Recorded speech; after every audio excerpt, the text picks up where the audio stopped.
Hey everyone, it's Ian. Before we begin, I just want to give a quick content warning. This episode contains discussions about mental health and suicide. Some of the topics we cover may be distressing or triggering for some listeners. If you're not in a place to hear that right now, feel free to skip this episode and come back to it when you're ready. If you or someone you know is struggling, please reach out to a mental health professional or contact a crisis line in your area. Your well-being matters. 3, 2, 1. Hello, world, and welcome to Post Credits Commentary, a podcast where we make commentary post credits. I'm Ian. And I'm Allison. Join us weekly as we give you our unfiltered opinions and hottest takes on recently watched films. And spoiler alert, there will be spoilers. Grab your popcorn, silence your phones, and let's roll the tape.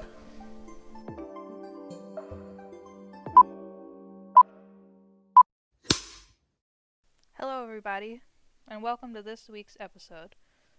We will be discussing the recently released Marvel movie, Thunderbolts, asterisk. The premise of this movie is a group of misfit antiheroes are mysteriously brought together in what turns out to be a plot to take them all out, but ends up turning into them banding together in a mission that requires them to confront their darkest past. Wow. Well done. Thanks. So, let's dive right in. Initial thoughts. What'd you think? Initial thoughts, I really liked it. Might even say I loved it, but I really liked it. I also really liked it. Didn't love it. We'll dive into it. I really like it. I think it's a good one for Marvel Studios. I think they they cooked on this one, even though I didn't love it. But again, we'll get into that. So, anything else quick you want to say before we dive in deeper? No, let's get into it. All right. So let's talk about the initial plot, the script, the characters. I feel like it's great to start with the characters, so let's go ahead, start at the characters. Did any characters in this movie stand out to you specifically? Yes, my favorite character was Bob, aka Sentry, aka The Void. This is a new character to the MCU. Yes, he is. Played by Louis Pullman. I think he did a phenomenal job. I mean, what's there not to love about Bob? Let's be honest. He was pretty great. Not a whole lot. There's a lot to like about Bob. His alter egos, we can get into them as well. Mhm. But Bob himself was pretty great. My personal favorite character is John Walker, aka U.S. Agent. I think he is arguably one of the best characters to come out of the MCU post Endgame. Alright, I'm glad you added that last bit to that sentence, because I was going to say, you're going to get us canceled real fast. No, Ian. post Endgame, he's one of the best characters to come out of it. He's someone that I feel like you want to root for, but they make so many mistakes along the way that it's just hard to root for them. But then deep down, like, he wants to do good. Alright, I see where you're going. Mm-hmm. He wants to do good, but the whole thing about him is that he doesn't understand what doing good means, especially when you're Captain America. And I think that's what makes him so intriguing. I am so excited to see this character continue to evolve as we go. I hope he's not killed in Doomsday or Secret Wars. I hope we keep going on a journey with this character. And he might not evolve, because I mean, he's an anti-hero in the comics. He doesn't really whatever. But I think if the moons align, he'll do some good. He'll do some questionable things. I feel like I don't hate his character, but I think I might disagree. I don't think I ever root for him. At some point, like, stupid is stupid. Like, Mhm. if you haven't learned by now, like, I can't help you. Mhm. I think that's fair, but I do genuinely think I see him as wanting to do the right thing, but having a difficulty admitting when he's wrong. Mm. And that's Mhm. kind of a thing. I mean, we can talk about how all the characters all the characters represent like different ways of coping with grief, regret, whatever. And his way is lying to himself. That's all he does this whole movie is lie to himself about who he is, what he does, his importance in life, all that. And he lies to himself, and he continues to do so because, He's got a big ego. yeah, and I think he is scared of messing up, and he doesn't want to admit when he does. Also, it's just slightly unrelated, but I kept thinking about how he has this big ego, and then I thought about how his real life dad plays ego. Look at that. That's crazy. Um, but yeah, I mean, I love this character. I hope they keep in the future. I know I just kind of said otherwise, but thinking back on it, I do want him to maintain his kind of gray persona. I think that's more enjoyable to watch than watching him have a full-on, full redemption arc. I think he Mm. had a little bit of one in this movie. Um, Yeah. but hey, what all I'm saying is what I got from him in this movie, Mhm. I think was great. Okay, I will agree. He did have slight arc in this movie. Am I his biggest fan? No. Would I care if he died? No. I just don't want one of my least favorite tropes of all time is redemption arcs that end in death. Oh, I I see. hate it. So if we are going to go the redeem Mhm. if we are going to go the redeem route, let's let him be redeemed. Mhm. I'm tired of movies of Hollywood in general telling people if you're a bad person and you're on the way to going to being good, it doesn't matter, you're going to die. Or I think maybe he realizes he can't become, that great pure Captain America man. But he does do good in some way by being himself that ends up in his sacrifice. I mean, yeah, because I think there's a lot to be said about the third act in this movie. They don't have to they don't have to help this people, Mhm. but they do because they are all good internally and they all know what's right and wrong. Mhm. John just has this Ego. ego where he decides that he isn't wrong. And it's even pointed out early when they say like, "Hey, you murdered that guy, that innocent man," and he's like, "Depends on how you view innocent." Like he Mhm. still has trouble even Accepting that. realizing. He's wondering where it all went wrong when in fact it has all like it's because of him where it went wrong, right? Mhm. Also a big trope guy of I don't like perfect characters. I've never Mm. been a perfect character. It's why Civil War ranks quite highly for me because it makes Captain America not a perfect Yeah. character. And John Walker, like all these characters are so far from perfect that I think they're just such an enjoyable group to have. I feel like that's the point of the whole movie. Correct, and I think that's why it's fun to watch. Mhm. Mhm. If fun is the right word, Intriguing. intriguing to watch. Sure. I would say moving on to another character, maybe my second favorite character would be Yelena. Yelena is She, honestly the standout of the film, in my opinion. yeah, I mean, I think it kind of like it doesn't follow her, but like we start off with her, and it's kind of her journey. Um, but she did Florence Pugh so well, so well. Hmm.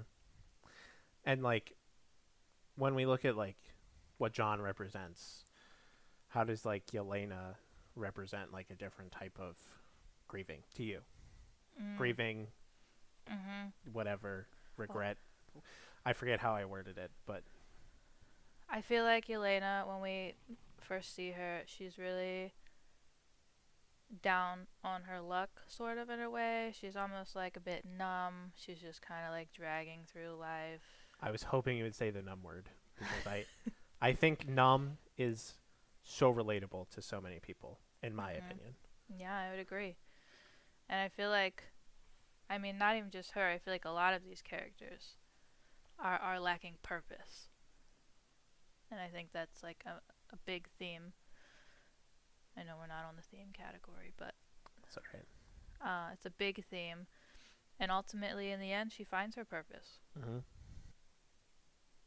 Um, but I think she played Florence Pugh played her very well with these like dark emotions. Like it came out across the screen so well. Mm-hmm. The one scene with her and Red Guardian, I cried. Mm-hmm. As soon as she started going into it, I was like, oh God, and I tears. Mm-hmm. It was just so relatable, and like you could feel the pain in her voice. It was completely believable. Mm-hmm. Yeah, she stand out for sure. She really killed that scene. Um, there were, I don't know if this is actually the right place for it, but I feel like there were a lot of times where it was more like we are in the writing section, so I guess that's fine. The script kind of underscored, I think, some of the more serious acting she was doing sometimes. Even though I laughed at most of the jokes in this movie, I thought they were good. I felt like there were some weird timings where, Mm. like the opening sequence to me is good. I think it could have been better if they kept a more serious, like she's actually opening her heart. Mm. Granted, to this person that she's had hostage, but like it's important in establishing where she's at in a mindset. She's numb. She's bored of life. Like she's tired of doing what she's been doing, and then she like accidentally, that guy accidentally shoots her or him Mhm. himself, and she's like, "Oh, I needed your face," and I was like, Yeah. "Why did we do that?" Because it was important in establishing.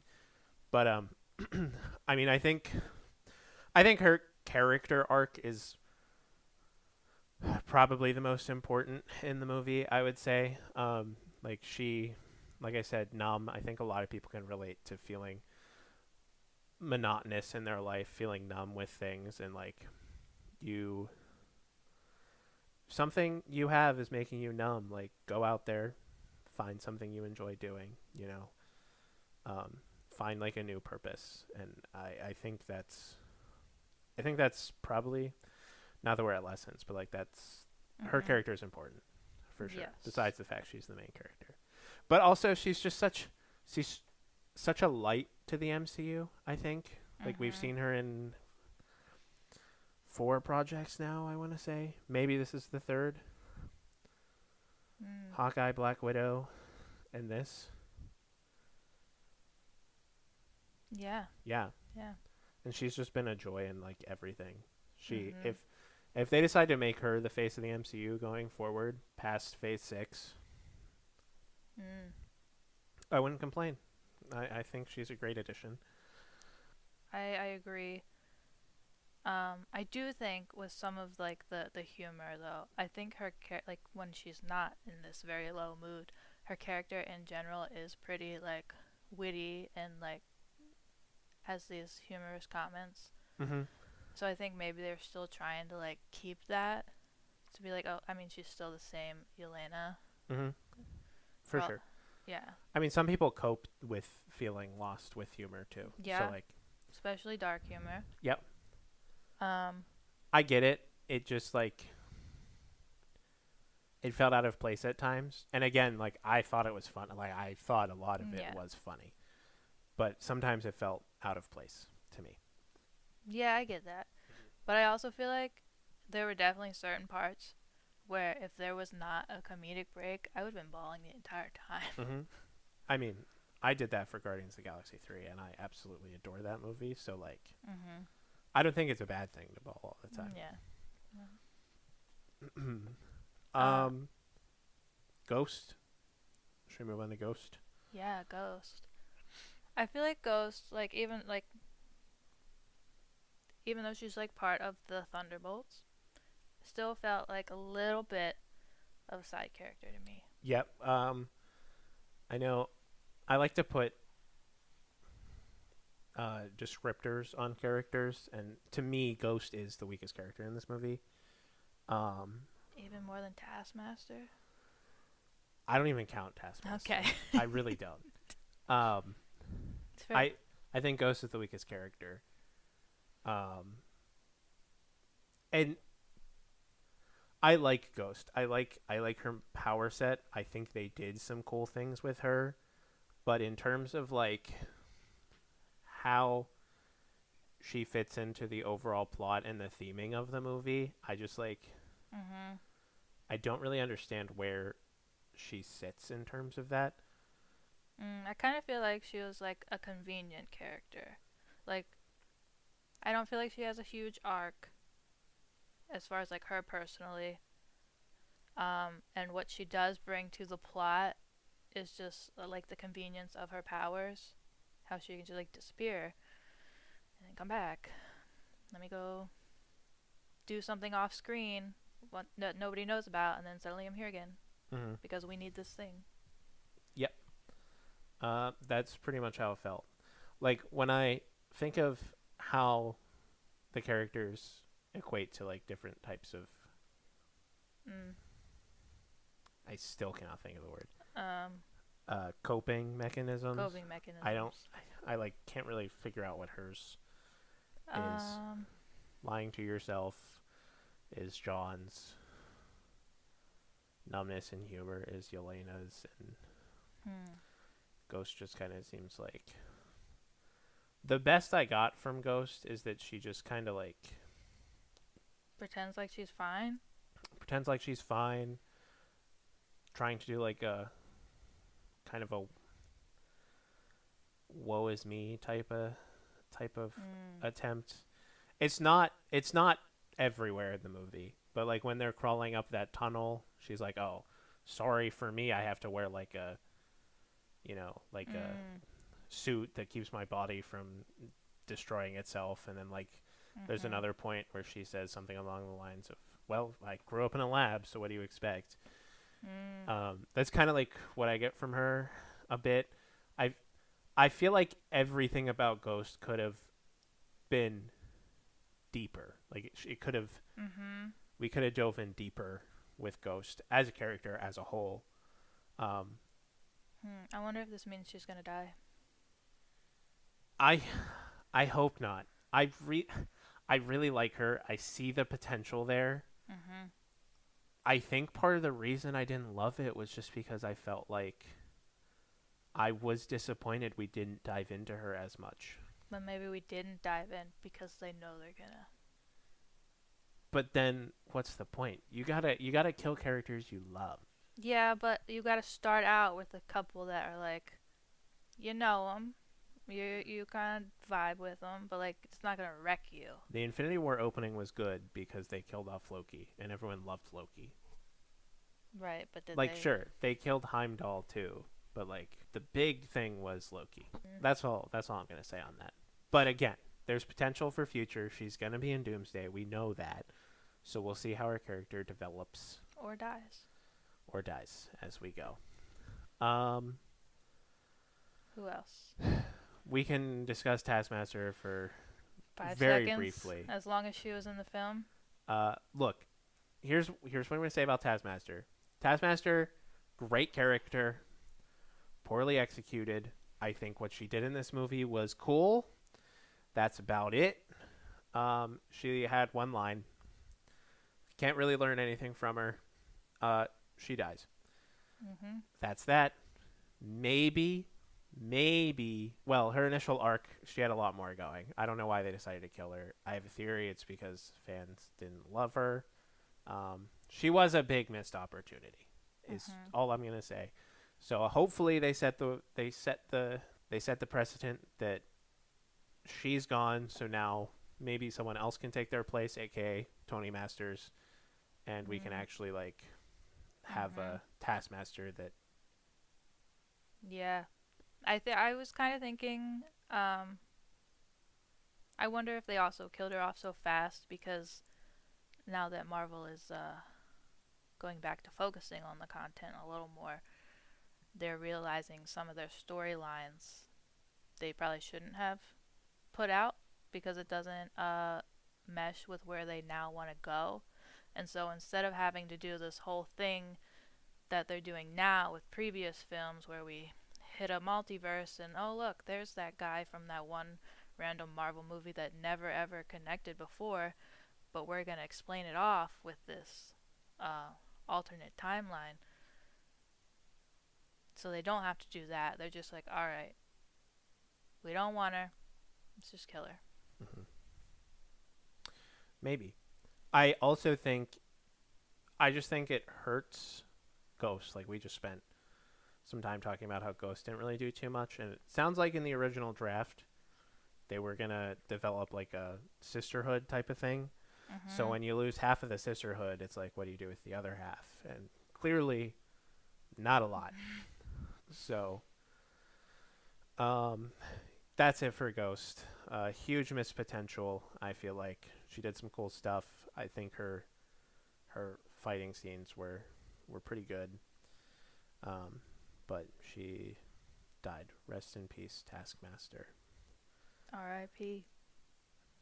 There's really only two more like I really want to talk about. There's a Red Guardian. Oh, I forgot about Red Guardian. What? How can you forget about the comedic relief? Which is so funny to me. The because, personality hire. Like, I just about halfway through the movie, I like forgot he was supposed to be in it.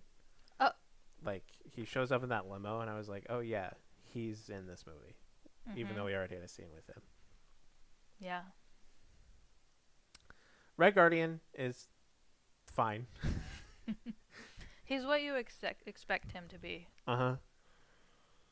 I mean, I think he handled I think he had a piece like going back to like coping mechanisms. Like, I think he represented like regret the most and disappointment with like where his life currently is.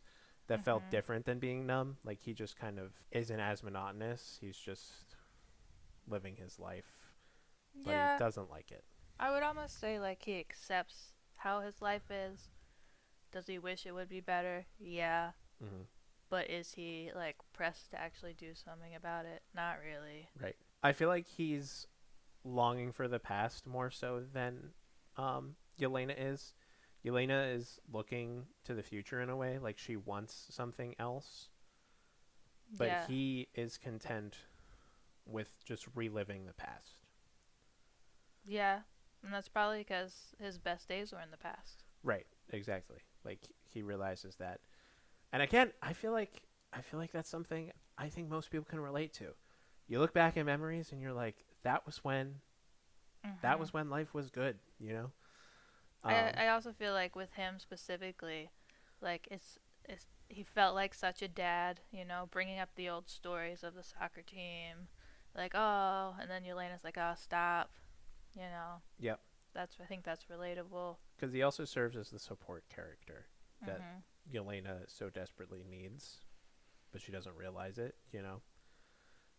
But he does realize that she needs him, and I think that's touching. And like, I think David Harbour killed it. Like, he's funny, but he can get serious when he needs to. Jumping back to that That scene where That she's scene. like just crying out to him. Hmm. Oh God, gets me even just thinking about it. Yeah, good character. I forgot he was in the film. Such a That's great character. so mean for him. Um, Bucky. Bucky. Did you also forget about Bucky? No, I remembered Bucky. I Okay. just like didn't have a whole lot to say about him. I mean, that's fair. I also feel like we've already had the big Bucky story Yeah, arcs.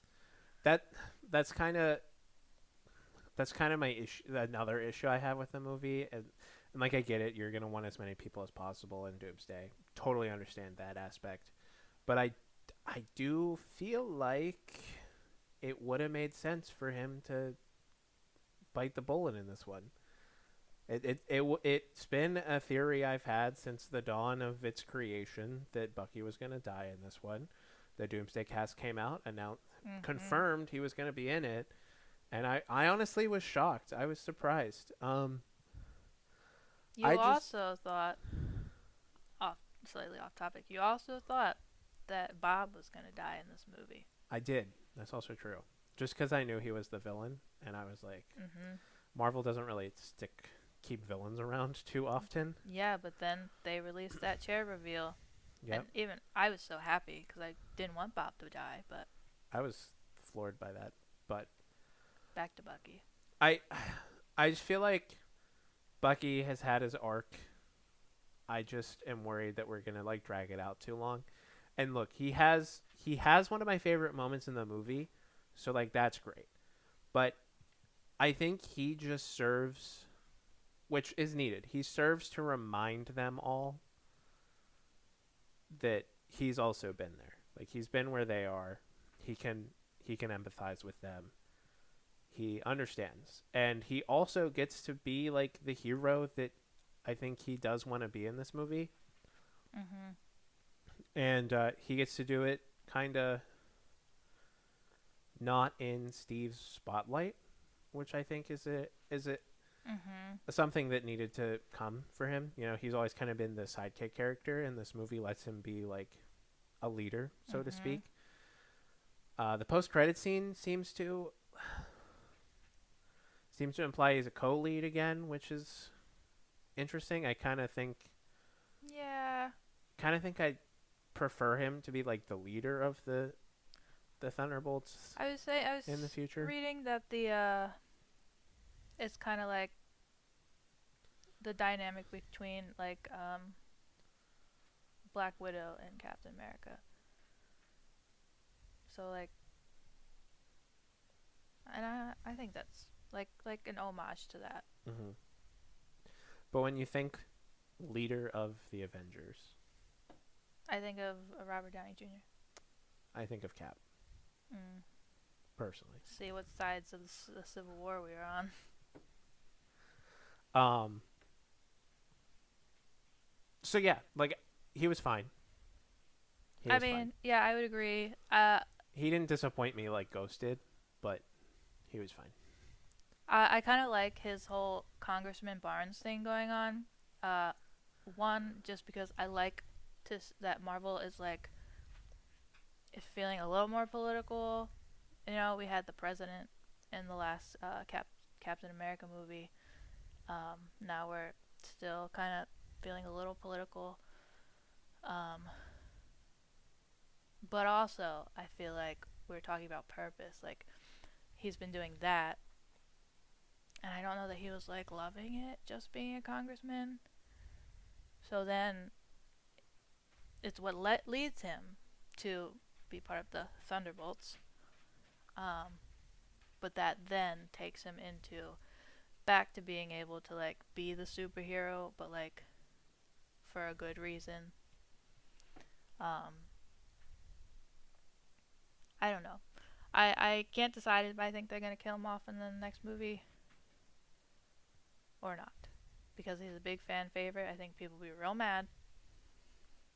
That's why it would be a good kill off. I know, but still, or maybe like a fake kill off, and then he comes back or Mm.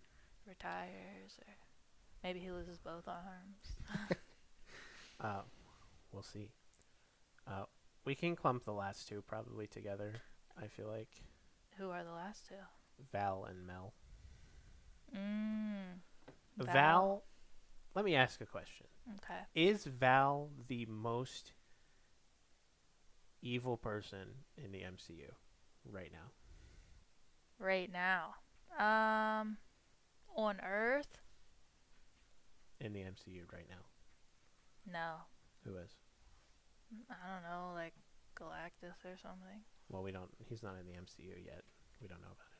But we do. But we don't. Okay, I see what you're saying. Maybe the High Evolutionary. Assuming he's still kicking around somewhere. Maybe she is the most evil human. I'd take that. Yeah. I can't stand her. While you're looking for your note, I can't stand her. She drives me insane. I think she's so despicable in how she treats other people. Mhm. It just like it disgusted me so much. I hate her. I'm so upset she doesn't die. Yeah. I agree. I'm curious about like what is the future for her. I saw one theory, but we can get into that later. Mm-hmm. But I think that's the point. When you can hate a character so much, that means it's a good character. Mm-hmm. I also hate her. It's like she's the Karen of all Karens mixed with like, I don't know, the most selfish person in the world. Yep. Yeah. Yeah. She just in a way, I do kind of appreciate that they didn't kill her because now she has to like actually deal with the consequences of their actions. Like I do Yeah. kind of hate when like a villain is like so evil for the sake of evil and then they're just dead at the end, but like the world has to like regroup, but like And they have no consequences. yeah, like they feel like they've won by the time they're dead, really. So like I do like that, and I like that Yelena is like, hey, we own you now because if anything were to get out, she would be sacked. I do wonder about the implications of everything that has happened, and like am confused why she's still even part of the U.S. Congress, but or the U.S. government. Like that's a whole nother thing.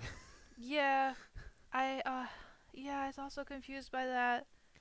But also, I was seeing that a lot of people were saying like, oh, why didn't like the Thunderbolts just like immediately tell the media everything she did?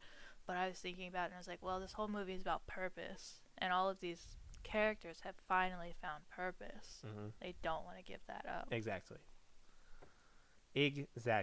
That's it.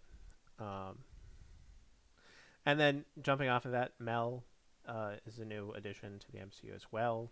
Potentially could become Songbird in the future. She has that little necklace. Songbird necklace, which is interesting. I mean, I think she was a great character too. Like, I think she's important when we look at the state of the world, and there are people that know things people are doing are wrong, but they're just scared to step up to them. You know, and at least Mel works behind the scenes, but yeah, I feel like that's a very like tricky line to walk. Yeah, because it's like what it makes me think of, I don't know if it's getting too deep or political, is like Nazi Germany, and then afterwards when they were doing the trials and all the like mid higher up guys that were being like, I mean, I was forced to do it, but it's like, but like you knew what was happening. And I feel like that's a really like gray, like ethical area to be in. Yeah, for sure. So I think she's interesting. I'm excited to see if she comes back. Part of me, this might go not here, but I thought of it, so I'm going to say it. It's okay. Part I of just me mentioned wonders Nazis, if like a Thunderbolts 2 is in works. A Thunderbolts 2. Like, I guess we have to see what happens to them in Doomsday. But is that the next time we see them? For sure. Doomsday is the next time we see them for sure. Yeah. So I feel like there's a lot you could do. I have concerns that it will basically lose the whole point of the first movie. Like, if we do a sequel, I feel like it'll be like generic Marvel stuff again, but I could be wrong. So If we do a sequel, I feel like it will be like Guardians of the Galaxy 3. Like, not like super important to the plot, but like maybe like the beginning of a next phase. Like, just, yeah. But before we move on from characters, let's talk about the two alter egos. yeah, Sentry and the Void. I'll start with Sentry. I didn't mind Sentry. He was fine, but I felt like they didn't show him enough. Like, he didn't have a lot of screen time as Sentry, which I thought was interesting. And it also made me kind of wonder, is Sentry also not a good character? As in, like, if he is Sentry for too long, does him as Sentry also become like, I am all powerful and a bad person as well? So I was kind of getting that vibe in the last scene he had with Val. But it was hard because, like, yeah, she is evil, and he shouldn't just be like listening to everything she says because he can obviously overpower her. But like, if he always thinks he's like the greatest and unbreakable, I don't know. Well, I think in the post-credit scene, he tells everyone, like, hey, sorry I'm not Sentry, but Sentry and the Void are one and the same. So... No, because I was also thinking about this. He said, sorry I can't help. You can't get him without, the other guy. So that still was like a little ambiguous to me, to where I wasn't sure if Sentry himself could be bad, or if it's mainly just the Void. I mean, I think there's the idea that absolute power corrupts absolutely, right? And like, he admittedly does go a little off the rails before he's put down by Mel. So I think it's possible, like, we could go that route. I don't know a ton about Sentry in the comics, so I don't know how good he really is. The main thing I know about him in the comics is that when Bob first got the powers, he was the Void, and he didn't realize that what he was doing was bad. He almost felt like he was, like, not saving people, but like saving people. But then he realized that that was bad, but that he could, like, control it to be good. So then he became Sentry after being the Void. So I am curious to see where they go with it, because it is different. Also, like, just curious in general, I feel like, I don't know if we'll see them, like, both of them again, the Void and Sentry, but I feel like we'll at least see Sentry again. Like, I there's gotta be a way for them to, like, for him to learn how to control those powers.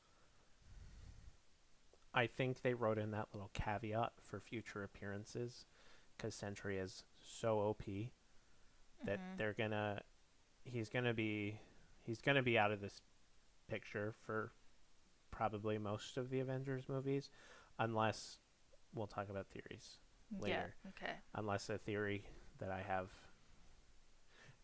comes to fruition. But it's going to be Captain Marvel. Like, Captain Marvel's off-world for the two Avengers movies until she comes back at the end, and it's a cool moment, so. That's true. I didn't think about that. And then, anything you want to say about Sentry? Nah, I mean, Sentry is cool. That scene in the penthouse is quite good, I think, where they're all fighting him. He just made that look effortlessly. I did read, I don't know if it was true or not, but somebody was saying it was AI. I don't know if that's true. And then when I had rewatched a couple of scenes, and there were a couple of moments where I was like, I mean, it's probably CGI. that's what I was like. I think it's just good CGI. I don't Anything know. that looks a little bit weird these days is AI now. So Yeah. the Fantastic Four trailers or Fantastic Four gosh. posters were labeled as AI. Even one of the Thunderbolts posters was labeled as AI because it looks like, I think it was Bob, had a sixth finger. Mm-hmm. But then somebody literally drew it out, and it was just like the rest of the hand you couldn't see. It just made it look like Mm-hmm. they had an extra finger. So I think it was just because it does look a little uncanny. Like I thought about that. But like he is supposed to be this like perfect superhero, Mm-hmm. so it kind of makes sense for it to look like that, I suppose. Yeah. So, whew, we talked a lot about characters. We're not done.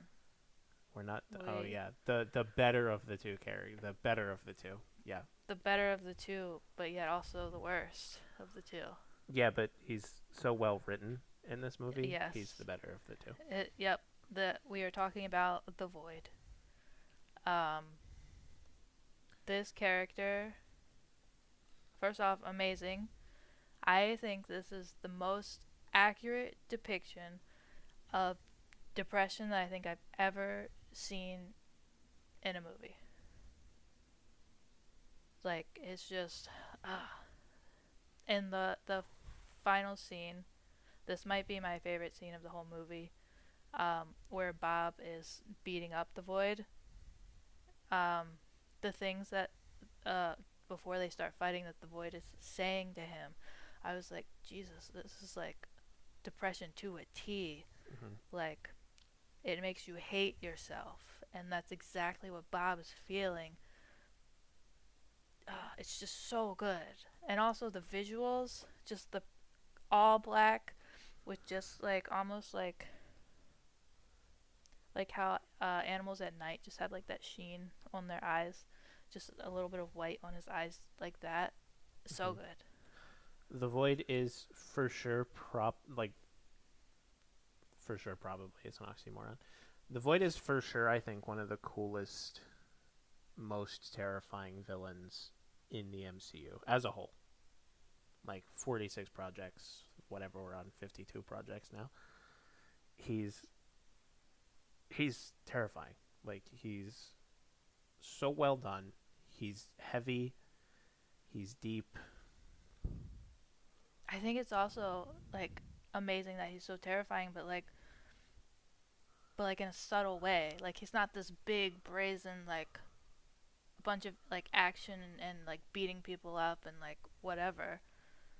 He's just so subtle, and yeah. Mm-hmm. Yeah, and I mean, you're right. Everything he says is just like it hits home. It hits home a lot. It's just I mean, it's hard to talk about how great they nailed it. yeah. Like, I've rewatched the Void scenes already, and I even cried rewatching the scenes. Like, they're so good. Mm-hmm. I am curious about, I suppose, the physics of exactly where he disappears these people to when they enter the Void. Like, are they literally?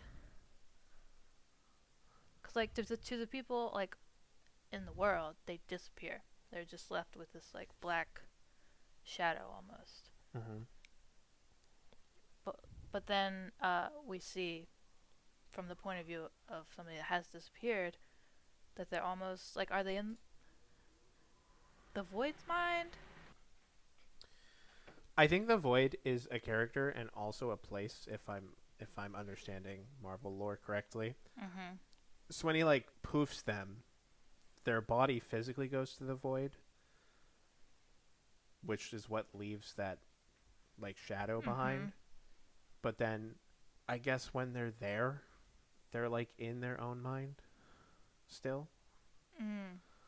Or the void is just a place where you can just relive memories over and over again. Like I don't really know. I Yeah. don't know. Like, I wasn't sure if it was, like, just, like, this temporary plane of existence. Like, I don't know what would happen if somebody was there, like, forever. I don't know. Mm-hmm. Maybe that's something they'll explore in future movie. Maybe. I think it'll be interesting if we see the void again. I think I mean, if he just poofs out Doctor Doom. if we see Sentry again, I think we'll see the void again. Maybe it'll be like a tense scene where like we think he's gonna go void, but then Yelena's like, no. And then he learns how to control his powers and can be Sentry. Mm-hmm. Maybe. We'll see. Is it bad that it'd be kind of sad if we never see the void again? Like, I know he's bad, but like he's also just. Is he bad? All right, that's a deep conversation. Because he probably thinks he's helping people, and especially the dialogue he was having with Bob. But we'll be talking for another 50 minutes just about that. I can't remember where I was going. That's all right.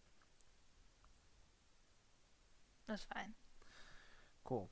So, I mean, I do think it's fitting that we've talked for a while about characters because I do think this movie heavily relies on its characters and its character growth, and it seems to be a character-driven movie. I think the plot, when you I think dissect it, is kind of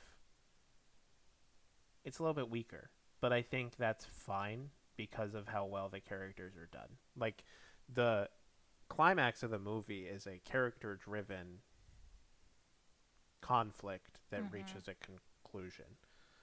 Like the climax of the movie is not your typical Marvel battle sequence where we're like fighting people. Like sure, Yelena does some flips and stuff, but like at the end of the day, the plot and the plot structure of this movie is just very different compared to other Marvel projects, and I think that deserves to be commended. Because I think there's a lot of projects in Marvel that they said, well, this is going to be a little bit different. But then when you sit back and you like watch it, you're just like, this does feel like a lot more of the same. Thunderbolts does not feel like more of the same to me. I would be curious to know your opinion of it. I would agree with you. Like, after we watched it, I remember thinking how much I loved it. And, like, I was reading people that were, like, saying we're finally back to, like, the real Marvel. And I was thinking about it, and I was like, I don't know that we're, like, back to it. Because I agree, it didn't feel like a traditional, like, Marvel superhero movie. Or even just, like, a superhero movie in general. Because I remember thinking, like, when I was, like, preparing for this episode, I was like, I mean, I don't really know what, like, there wasn't, like, a solid plot. It almost felt like, I don't want to say building, but, like, building for the next big movie. Basically, it was. Especially with the end credit scene. Yeah, I would say that the plot it's just a basic MacGuffin storyline where Yelena, as the protagonist, is sent to find a person who's breaking in. When we get there, there's a twist on that, admittedly, where she's also the target. You know, that's great. Fun little writing tip, like, trip there. And then it becomes, we got to get out. And then once they get out, it becomes, we got to go find Bob again. And then once we do that, we have to stop Bob. Stop Bob. Without fighting. And I think when you look at, like, the cast of characters that they assembled for this movie, when it was announced, you would be forgiven for thinking things like, why these characters? Like, these characters don't really do anything. They just have guns, which is true. because the movie itself doesn't rely on flashy superpowers for the most part. It relies on the characters and who they are, not so much what they do. And I think I just like that that's a different point. Yeah. Especially when we come up to the next one's going to be Fantastic Four, who all of them have Yes. powers and are known for their powers. And then after that is Doomsday, which we know is going to be a hodgepodge of CGI mess, but it's going to be hopefully a great hodgepodge of CGI mess. So it was just nice and refreshing to have a non-superpowered, like... And then even when, like, superpowers are done with Sentry, it doesn't feel out of place. Like, it just is like, oh, he has powers, cool. Yeah, and I think the fact that this is like a group of like superheroes, is why even at the end Bob continues to like fit in with them, and maybe also why they are like so willing to like fight for Bob, because they're just normal people too. He's just a normal person. Yeah. So yeah, I mean, the plot is fine. The characters are really the standout to me. And then there's just like there's like a lot of little subtle things like put into the script that I think work really well. John Walker calling Bob Bobby throughout the whole movie, and then realizing that it's what his abusive father called him. And then at the end he like reverts back to Bob is a great touch. Even like Val calling him Robert to distinguish herself from everyone else to manipulate him more was great, you know. A scene that really got me, and I don't know if this falls under like direction, but like the scene where that rock is falling on that civilian, and then John Walker like is there holding it up. Besides the fact that that's John Walker Redemption 101 right there, everyone else coming to help him, it's so important, because a lot of people I saw online were like, why didn't they just let it fall? And it's like, well, that's not the point. The point is that they're coming together to help support John while he is feeling this burden. Like that's the point. The Thunderbolts exist to ease each other's burdens. And I think, like, again, I just think that's done really well. I'm not gonna lie to you. When that scene was happening, I just kept thinking in my head, how do they know there's not somebody on the other side? How they just flipped it over? How do they know there's not a child over there? Well, they hopefully had time to move as the civilian. But also when Yelena, like, saved that one person who was going to get hit by the truck, she had ample time to get out of the way of that truck, but she just stood there. Yeah, that's true. So, but yeah, I mean, like I said before, the only other option, I'm just looking at the script, the only other complaint I have is that I did, as much as I liked the jokes, some of them felt out of place. Also with the script, I think maybe that is where people are saying maybe it feels more like the old Marvel, because they did do a lot of homages to like things from other movies, like the On Your Left, which he would have no way of knowing. Anyone ever said, but it's okay. I know, but like we know, right? We know it was for us, and I think that's what people loved about like when Marvel was at its prime, is like the little Easter eggs that they could remember, and so I think it felt like it was going back to that. And I think that's why people are saying it feels like the old Marvel. So I think that pretty much covered plot, script, and characters. Yeah, I was going to say, anything else on plot, script, and characters? I don't think so. I think the rest of these will be a fair amount shorter. Cinematography and visuals. And director. Yeah. You don't want to talk about Jake Schreier? No, I do. I just also feel like the direction also is like part of the plot. Something I specifically saved for the director was just that I think Jake Schreier did a really good job of making all of the characters fit and like be part of the movie, except for Taskmaster, but I don't think that was necessarily in his control. Like the weakest one is Ghost, but Ghost is still at least present in the movie. I think some directors out there might have just had Ghost be around and not really Doing anything. Yeah. So I like that he incorporated her in like action sequences. Like she does some cool things. Yeah. That the knife in the vault, the knife throw where Yelena throws the knife, Ghost like zooms around to catch it and then throw it at Taskmaster, who banks it off the shield to John, is so fun to watch, I think. And like I think it's not really direction, but I like the fight sequences. Like a fair bit in this movie. Excuse me, in this movie. The opening one, the above shot, I think is pretty creative. Like I've seen it before, but like most of them I think would have done it differently. Other directors. And it was one shot, I believe, if I remember correctly. And I'm a big fan of one shot. Yep. One shot sequences. I think the vault fight is the standout for me. I just think that fight is so good. Yeah, it's a shame it happens early in the film, but yeah, I would agree, because I feel like the next like big fight is when they're off trying to fight Sentry. Yep. And he's obviously like perfect, so like that's the one that felt a little AI'd, but this one was flawed because they're all flawed.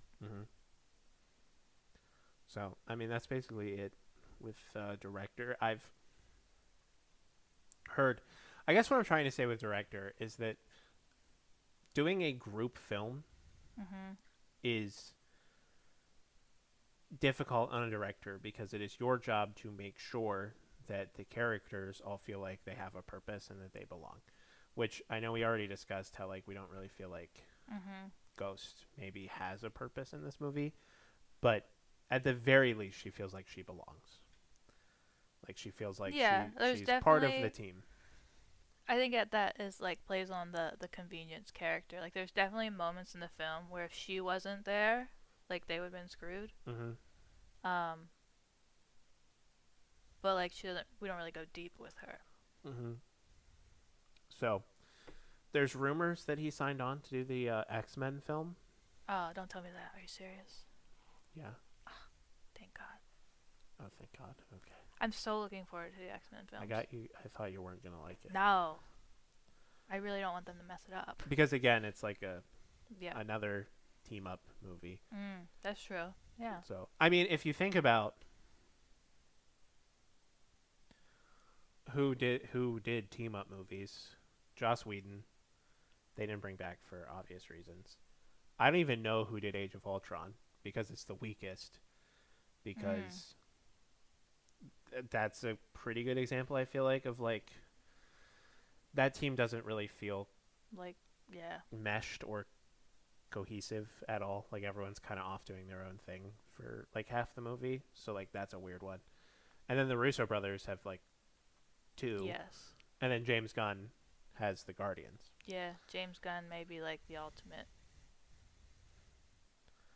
Yep. So like it takes a talent, and I think he did. I think he did well with it. Yeah, I would agree. I agree.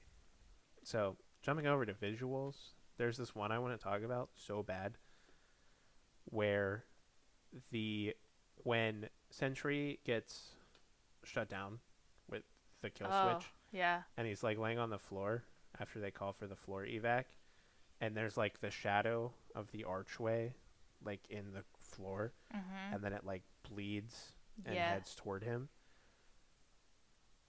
Fantastic shot. I loved that shot so much. Yes.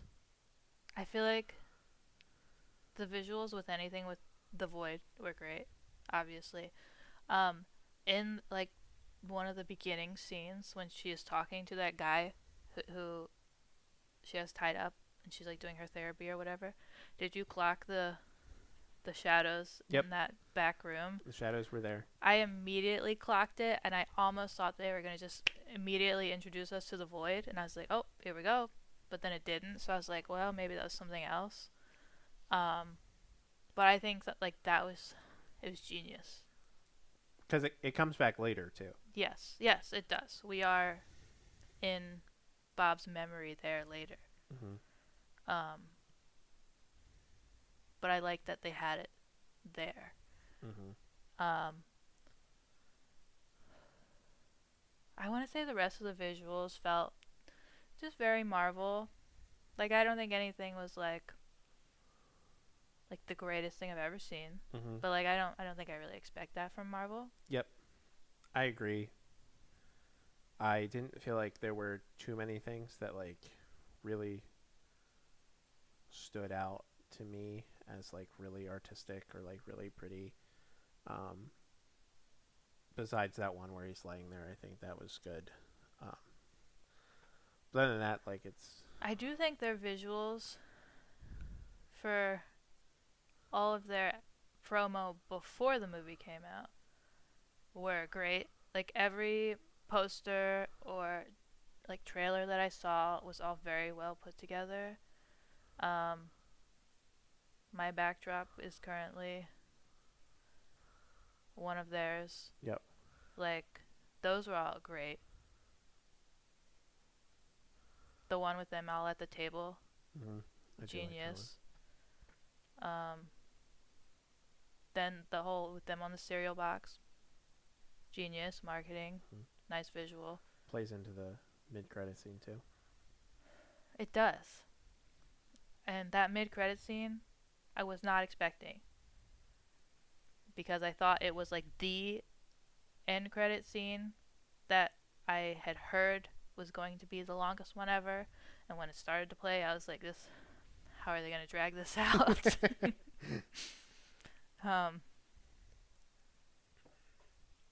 But yeah, I think the visuals were just average Marvel visuals.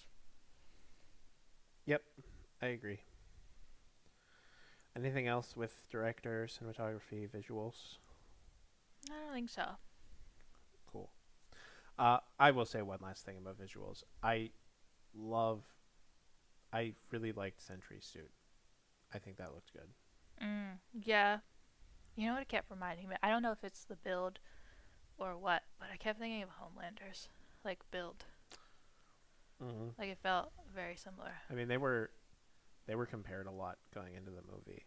Like, because they're, like, all powerful. Yeah, Lewis Pullman said Sentry would destroy Homelander in a fight. I hope he would. Moving on to score/soundtrack.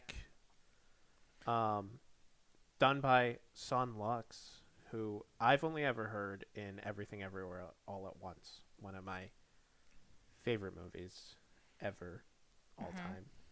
I will say, I made a joke that I was like, oh, Son Lux has a type because Everything Everywhere All at Once is also about depression and like the mindset that like nothing matters and all that. And I just think it's funny that they scored the last two Son Lux movies I've seen have been about mental health, and I just think that's funny. I will say, the climax of the movie, the score that's playing is so similar to the score that's playing during the Everything Everywhere All at Once climax. I was having like audio deja vu. Really? I don't think I realized that. I felt like it was similar. I haven't listened to them back to back, so I don't know how similar they really are. But like in the moment, I was like, "Oh, this sounds very similar," which is fine. It's just like how you can tell when an artist makes a song. Like it's heavy. Like the songs they wrote are heavy, which they should be in that moment, and they kind of have that like low bass and yeah. I mean, I like Son Lux's orchestrating. I like the two movies I've seen.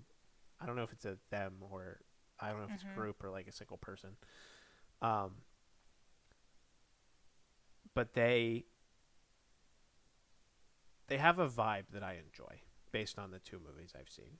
And I really like the score in this movie. I have saved a fair amount of tracks on my Spotify. Wow. My standout score moment is when Bucky saves the Thunderbolts. Really? That filled me with so much joy. I don't know why. The score was so good. Mm. I can pick out the Thunderbolts theme. So they wrote the Thunderbolts theme. Do I think we'll hear it again? Probably not, ever. But it's there. And it's there numerous times throughout the movie. Maybe they'll incorporate the different themes in Doomsday. Maybe. Mix it up with the Fantastic Four. They, barely did it in Infinity War. Mm.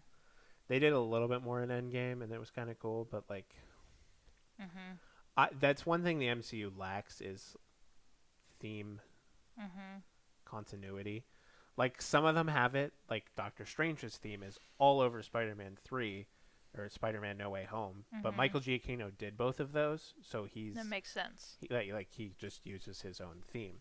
But I think for other people you need rights or whatever. Mm-hmm. And it was a little distracting, dare I say, at the end when they're announced as the new Avengers, that the theme, the song that's playing harkens to the Avengers theme, Uh-huh. but is not actually the Avengers theme. And you could say symbolically that's on purpose, because they are not the Avengers, they're the new Avengers. So maybe they don't need a theme.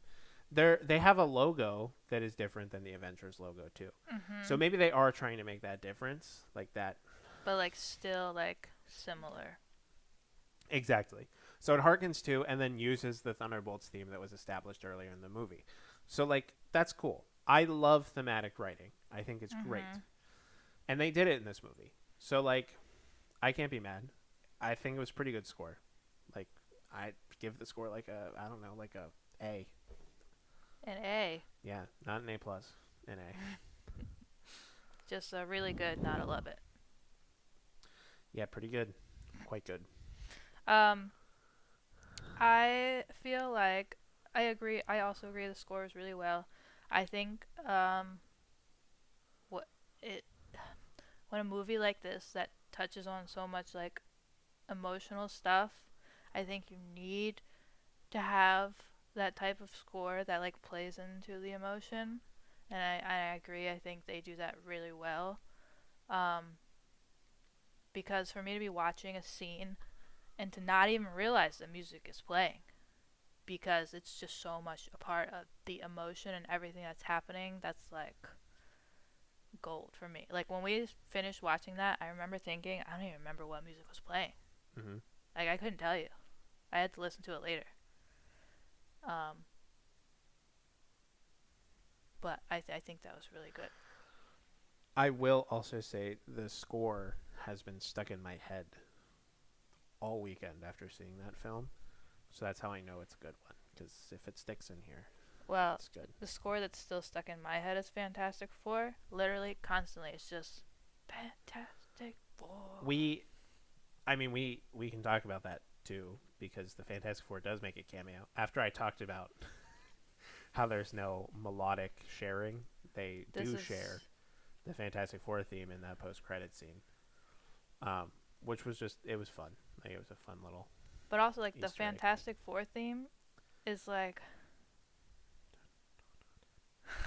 it's just stuck in my head all the time. Yeah, it's you say it and it pops in there. It's just catchy, and it just maybe might be the best theme ever for the MCU. I don't know. We'll see when we get the full thing, but Michael Giacchino, man.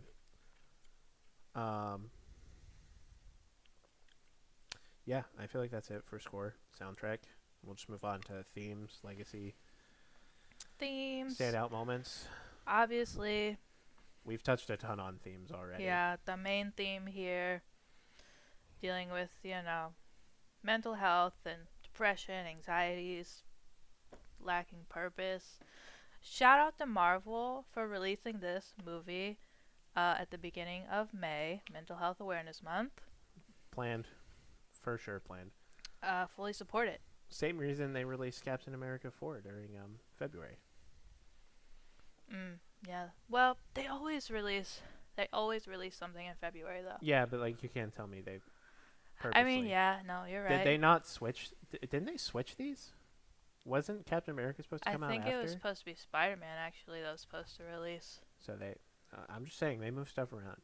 I'm telling you, it was purposeful. I mean, I don't doubt it. I don't doubt it at all. But I think it was for this month, May, a bold statement to make. I loved it. Yeah. Yeah. Another theme that I just kind of pulled out of it that I do think is important is every single one of those characters has a regret, right? Including, they even made it a point to show that Val has like a dark past that she is fighting, right? And like she's literally a terrible person. So I think it's just like when we all think about empathy, everyone has something that they're battling, and they're not necessarily all on the same level, but they're important to the person. Like if you compare what Yelena's dark past was compared to what John Walker's dark past was, they're different. Because one could say, you know, like, oh, well, like she's directly responsible for killing people, and his is like his family left him as a result of his actions. But they're still both battling those things. And there's that scene where, again, when they're climbing up, and like Ghost is like, oh, well, like I did this as a lab, and Elena's like, oh, like don't even do the sob story with me because like I'll win all the time. And I just think that's an important lesson that the world needs to take away. I think human beings have a habit of making things like comparing. Yeah, competitive, and somebody always has to be better, right? My pain is greater than your pain, or whatever. And I think it would be better if we all backed up and realized that we're all fighting our own battles, and we respected each other in that sort of way. Yeah, and also like the flip side of that coin, where you have people like maybe like Bob who think maybe my pain isn't as bad as somebody else's, so like who am I to be crying, you know? Like I should just suck it up. Like no, you shouldn't. It's not a competition about who has the worst pain. Like just because this person's pain seems worse doesn't mean you can't still feel bad about your own painful things. That's a great follow-up, because that's basically the whole reason the Void exists, is he stuffs it down because other people have it worse. But so, you know, it brings it back to a positive spin, though, with Yelena in the beginning saying, you know, jokingly, I stuff it down. You know, I try to avoid those feelings and emotions, and to her in the end telling Bob, like, no, I didn't literally mean don't stuff it down. You have to let it out. And like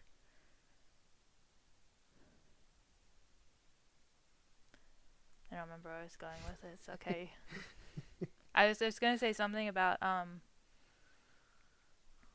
how in the end, like once Bob realizes like he has the strength of all these people supporting him, is when he finally can deal with it better. Yeah. It's definitely, I mean, it's definitely the Marvel movie in recent memory that has, I think, quite a clear message. It's something I like to think about when I come out of movies, like, what was the point? Like, why did we tell this story? And I think this one has one clear as day. And Yeah. I think it's, I mean, I just think it's great. I think it's a huge message. When we talk about legacy for this movie, where does it stand for you in terms of how are we going to view this in maybe a couple years down the line? Like just in general, or comparing it to other Marvel movies? I mean, I guess because it's Marvel, we'll compare it along those lines. It's hard to say because like we don't know Mm-hmm. the next part of this phase. Um, for me personally, it stands out, but I don't know like if it will to other people. Yeah, I that's fair because I do think it depends. I don't think it's a forgettable one, like in terms of Marvel. Like I think it's one. Yeah, okay. So I agree with you. I don't think it's a forgettable one. And I also think that it's like kind of the first movie since Marvel has said that they're focusing more on quality over quantity. So I think that might make it stand out more. Mm-hmm. Because there were a lot of people saying it felt more like the old Marvel. So I think that would help it with legacy. The only thing that I am a little worried about though is the viewers. Like they don't have a lot of people buying tickets. Like more people went for Captain America in Mm-hmm. in February than this one, and I thought that was crazy. Like I thought people were hyped for this. May is a bad movie going time. I feel like apparently Disney is using the Memorial Day weekend for Stitch over this. So, Mm, um, I mean, we'll see. Like, I feel like word of mouth brings a lot. that's true. Like once it's released, people talking about it on TikTok and stuff. Mm-hmm. So, I mean, we'll see. It's for sure a better movie than Cap 4. Oh yeah, definitely. Like, Like by a lot. when I talk about, like, forgettable, Cat 4 I is hate to say it, forgettable. but I think Cap 4 will eventually fall into that category for me. Yeah, I'd probably fully agree with you. I think. I mean, the only thing I think that's really memorable about that is like Red Hawk. But again, just watch the trailer. Mm-hmm. Yeah. I mean, I think this is one of the better. I'm not exactly sure what my total ranking of the MCU movies would be right now, but I think it's one of the better ones. Like I I don't think it's like mid tier or even I don't think it's mid tier or lower. I agree with that. It's definitely like a top movie. It's hard. Like personally, it's part of me wants to say it's like my number one, but that's fully biased right now. Mm-hmm. Um, it I can easily say it is in my top 10 Marvel movies. Easily. Mm-hmm. Maybe top 5. But that's as far as I can narrow it down. Mm-hmm. It's not in my top 5, but I don't think enough about my top 10 to say for certain if it's in there or not. So, are there any other standout moments that we didn't really discuss? I have one. What? When Red Guardian saves that girl, Mm, and then she vanishes. Crazy moment. I love the way the theater gasped. I just wasn't yeah, expecting it. I thought it was a nice little twist to up the stakes a little bit. that's true. And she was the first one. Mm-hmm. Mhm. Yeah, I think that also played a little bit of an homage to like he couldn't save his daughters. Mm-hmm. You know, they still went into that life. So, anything that stands out for you? I mean, and my biggest ones were like the void scenes. Mm-hmm. Um, Yelena when she breaks down to Red Guardian. Um, even like the very beginning scene kind of stand out to me. The one where she's jumping off of the building, just because I feel like it immediately sets this theme because so many people commits suicide by jumping off of things. And she's just like, we've talked about how she's numb. She's just has no issue with just throwing herself off what in our life is the second tallest building in the world. Mm-hmm. She just doesn't care. Honestly, if she had fallen, she probably would not have cared. Mm-hmm. And I think that was like a great way to just get us into this movie. That's you brought it up, so I'm just gonna jump off of it real quick. When I was talking about coping mechanisms, I didn't talk about it with Taskmaster because I didn't know how dark we wanted to get. But Get dark. I do think Taskmaster's death serves to be like, this is also a coping mechanism. Yeah. It's not a healthy one, but it does exist. It's out there, and I think I'm not saying that's like the sole reason why they made that choice. Yeah, it's subtle. Mm-hmm. But I mean, I think it's there for sure. So. Yeah. I would say, jumping back to standout moments, there should have been one, but we need to discuss this weird marketing strategy. The end of the movie, when they're announced as the new Avengers, Yes. I feel like could have been a thing. Maybe. I have thoughts on this. But, so, for those of you listening, we didn't see it opening weekend. We went the weekend after. And for those that don't know, that didn't know going in, congratulations, you dodged a huge bullet because Marvel decided to start changing the Thunderbolts name on all of the advertising to the new Avengers movies. And we can sit here and discuss why. I personally think it's because ticket sales were low. They changed it to New Avengers to try to get more tickets in because people will go see something with an Avengers name on it.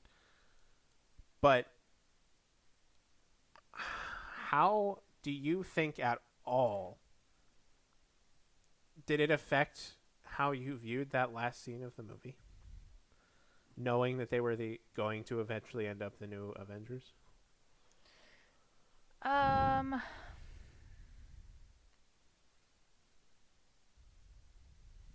It's really hard to say because when I saw the Marvel's marketing change to the new Avengers, immediately I was mad. Not because I was shocked or surprised, like if I'm being honest, I kind of thought that's where we were going. But ever since they released the movie with the the movie title with the asterisk on it, everybody's like, "Oh, what's it mean? What's it mean?" So like it's obviously like building up all this hype, so you know they're going to reveal in the movie what it means. So like it is like a point that you're looking forward to. Pausing for Lucy to ingest. It is a point in the movie that you're looking forward to. And so I do feel like they ruined it a little. Like, I don't know. Because like, I didn't know when it was going to happen or how it was going to happen. I don't know. I'm... After watching the movie, I'm not shocked they chose this route because honestly, to me, it's kind of done pretty poorly in the movie, I feel like. Like, I think another disappointment I have with it is, like, the ending just feels a little bit rushed to me. So, like, they stop the Void, they save Bob, then Val is there, they walk through this wall, the press is there, they announce they're the new Avengers, the movie ends. Like, it happens so fast, and I almost wish it were... I wish we had a little more time to digest that they were the new Avengers, and maybe like a time jump or something to like show off that they work well together as the new Avengers, instead of just being like, hey, they're the new Avengers. But I like the credits, and I don't think that would work if there was a time jump. But I feel like I wanted something else. There's really no time to ingest the fact that they are the new Avengers. So as much as I wish they didn't change marketing to say the new Avengers, I ultimately don't feel like it's that big of a deal. It's not the point of the film at all. Agree. Fully agree. Um, yeah, okay. All right. Fully agree. Ultimately, I still maybe kind of wish they at least waited a week. Mm-hmm. I can get behind that too. Like 48 hours. That's what? It's a fast turnaround for sure. Um, as far as it feeling rushed at the end, I almost wonder if they did it on purpose because it's almost like how they felt. The Thunderbolts, like she's just rushing them. Surprise cameras! You're the new Avengers. Mm-hmm. So like I think that's maybe what they were trying to convey.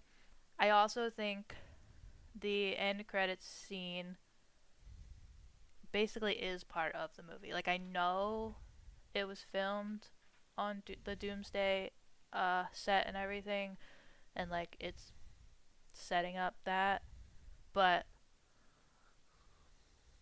that is kind of like what you're asking for is them as a team again. Yeah, but you don't see them working together, so to speak. That's true, but you hear their banter. Also, would it help if I told you that's actually that's actually a part of Doomsday? Like, that's a scene in Avengers Doomsday. Mm. Like, it wasn't just filmed on Doomsday set, it will be in the movie. According, if I read that that news correctly. But yeah, so I don't know. I think it would have been more egregious if the point of the film was building up to them being called the New Avengers. In the way Cap 4 built up to Red Hulk being introduced, and they screwed that over with marketing. Yep. But that's my thought. I was furious at first, but then I kind of sat back, watched the movie, thought about it a little bit more, and I don't think it's as egregious as it could have been.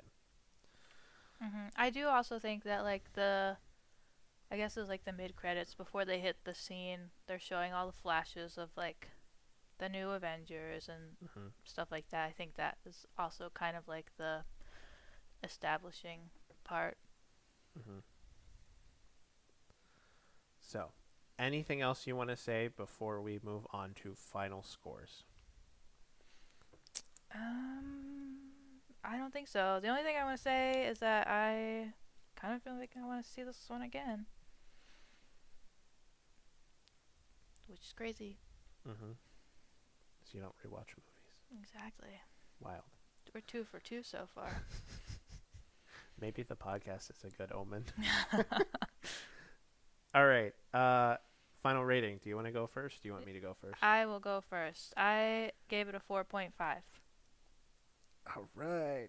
I'm going to double that rating, 4.5. I really did kind of go back and forth between a 4 and a 4.5. Didn't you give it a 4 initially? I did.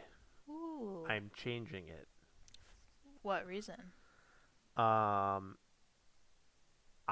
think a lot of the character stuff, as I thought about it more, spoke higher volumes. I think when I left the movie on Friday, I was more disappointed than I was happy, because I was disappointed that Ghost didn't really have a time to shine. Like, I wish we did kind of get deeper with all the characters and their backstories. But that's ultimately not the point, right? The point is about support and how you cope with it and all that. So when I think about it more that way, I think this movie did its job. It's like weird because I'm not, maybe a reason it's like not doing well with general audiences selling tickets is because it's not really entertaining. Like, it's not an entertaining movie. Like, it's deep. See, it is deep, but I also I almost like the first half it gets very entertaining.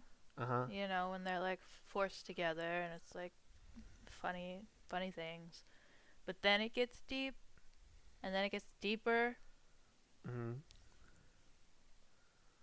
So, but the purpose of it isn't necessarily to be a entertaining, family fun movie throughout the whole thing. It's there to teach a message, and it delivers the message well. So, but also, I do think for people that have seen it, it's all been positive things. Uh-huh. Um, it's just, I don't know. But I think when people talk about it, they have to talk about it what it is. And I think if Mm, general audience doesn't hear that it's entertaining all the way mm-hmm. throughout, Yeah. that might turn it off. But that's just me. So yeah, I think it delivered. I delivered its message well. It was done well. So I'm gonna end up giving it a 4. Woo. Point Yeah, five.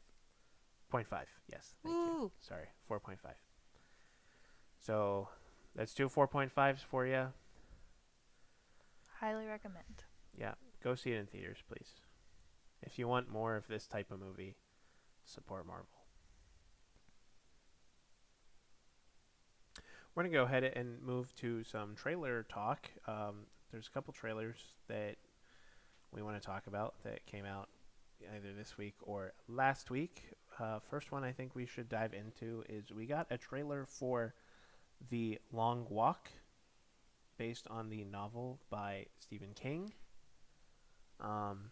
You sent it to me, actually, and I just recently watched it. So go ahead. I'll let you say first dibs. What did you think of that trailer? I thought it looks good. It's definitely a thriller. Maybe a little bit scary. I mean, Stephen King, no surprise there. Um, I didn't know this movie was coming out. I don't know the story. Um, but the trailer builds on that. I don't know, just like that edge of your seat feeling, and I think that's really intriguing. Um, also, just love how it starts out like very like you got that country kind of song going on. Feels like just country Sunday, and then it builds, and it's like, oh wait, something crazy's happening here. Um, and builds into, I don't know how they get there, but these teenage boys, young adult boys, males, somehow are being required to walk, and there's only one of them left, and all the others are dead. And it sounds like from the trailer they know that they're gonna die. Yeah, I don't know if there's like a monetary award or. Sounds like it. The one kid says, "I'm looking forward to getting this money" or Mm, something like that. So, look, the trailer interested me. I'm not gonna lie, it looks interesting. I don't know much about what's gonna happen. Stephen King doesn't always write horror, but this could mhm. be up his horror slash thriller route. Um, I instantly have a ton of questions after the trailer, so I feel like it did its good job, like a good job. Like, are we gonna attempt to overthrow the system, or are we genuinely just gonna walk with these boys until one of them wins? Like, how are we ending? So yeah, already I have a lot of questions. I think it did a good job. I'm intrigued. Yeah, especially for like a movie like that I hadn't heard about coming out this year. Definitely want to go see it when it comes out. Yeah, I agree. Like I think it did a great job. Good trailer. Anything else you want to say on Long Walk? No. All right. So another one we got a TV show trailer from the Marvel Cinematic Universe. This is one I feel like we've been waiting on for a while. Mhm. Um, the Ironheart TV series, produced by Ryan Coogler, dropped a trailer today, actually. Um, what did you think of that one? Super intrigued. I like the opening. Um, it's giving like almost like I don't want to say serial killer vibes, but like I feel like there's this like serial killer we're gonna be trying to hunt down, and that she's like kind of his target, and I'm intrigued by that. Uh huh. The opening is my least favorite part of the trailer. Really? Yeah, Ah. yeah. I so I liked the trailer. I think it's good. I have concerns about how they chose to market this. First of all, it drops next month. Yes. The first episodes drop next month. So we got this trailer a month before. It is delayed. If we look at Daredevil Born Again, I feel like our first footage, our first trailer came out at least 6 months before. I feel like I don't think you can compare apples to oranges though. Like Daredevil is already pre-established. People have been like really waiting for it. I feel like Ironheart, yes, we've seen her, but like we haven't seen her on her own yet. It's a little different. Uh-huh. I still have concerns about how long they chose to wait. I've seen a lot of people talk online about how Marvel had Daredevil, and then immediately after Daredevil was Andor, so Disney didn't want to make people focus on too many things, so then push it back. But maybe it's been delayed enough. I don't know. It's been delayed a lot, which also concerns me. And the other thing I don't love is that they focused at the beginning a lot on the fact that Ryan Coogler is involved, which leads me to believe it might not be that great. So they're trying to get his big name involved. Especially after Sinners. Also, wanted to point out he is an executive producer. He's not like the main producer, which I think executive producer means they just help back it with money. Mm-hmm. So they're really trying to be like, he's involved even though he's just giving them money. Yeah. So that screams. I mean, I'm sure there will be aspects of it that like have kind of like that Wakanda vibe. I was getting some of that from the trailer. I don't know. I think I will say like, hey, I'm wrong. But when it comes to like the delays we got, it technically is a project from before Marvel decided to do its whole revamp, which is also concerning. Is this just a TV show that we're doing for the sake of having a TV show? So it might feel like the old TV shows. Time will tell. Also, I just feel like it's not a great sign that we're getting 3-episode premiere on June 24th. That's half the series. Why are we doing that? I mean, when they came out with what was that? The TV show with Kingpin, Echo. When they came out with Echo, we got all of those. All of those. And well, that also was not the best TV show. Yep. So maybe it's kind of like Marvel's just like, well, we made it. I'm kind of getting the vibe that like it references things, but I feel like it might feel sort of standalone. So maybe Marvel's like, well, it kind of will still fit in this rebrand of TV shows. Don't have to be connected to movies.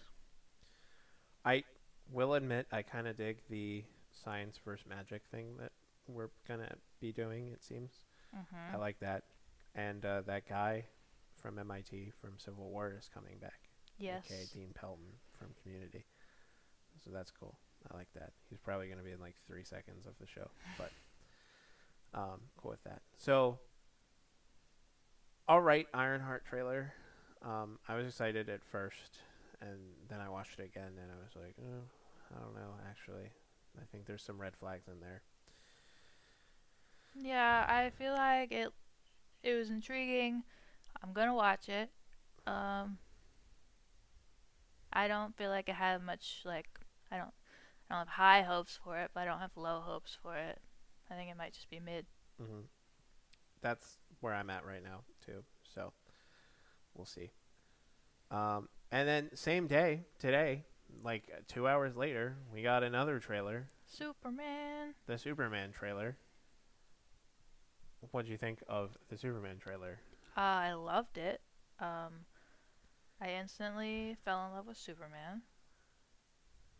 And within like a minute, I was like, oh man, I might fall in love with this man. And then 2 seconds later, I said, I just fell in love with this man. So I think it's going to be great. I feel like watching the teasers and stuff that they've already released, like, it built up the hype. Definitely, I was looking forward to Superman.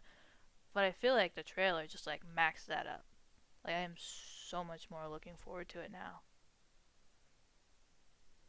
It might be because I'm looking forward to it so much anyway that the Superman trailer didn't really excite me anymore. But Really? like, it didn't lower my excitement either. I feel like it finally gave us like, I don't know, just like some guidance about where we're gonna go. Mm-hmm. Definitely totally confused about a lot of things because it showed some flashes of a lot of different people that I didn't know were gonna be in the movie.